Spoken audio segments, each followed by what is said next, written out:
কবিতা শুভ নববর্ষ, কবি মোহাম্মদ শফিউল হক।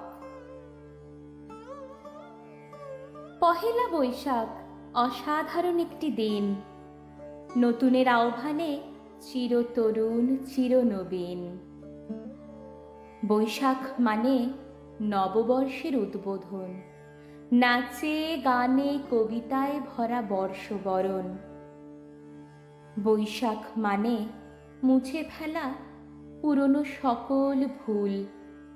বৈশাখে হোক সত্যের জয়, অন্যায় হোক নির্মূল।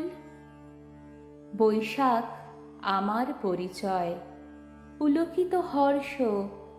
পহেলা বৈশাখে জানাই শুভ নববর্ষ।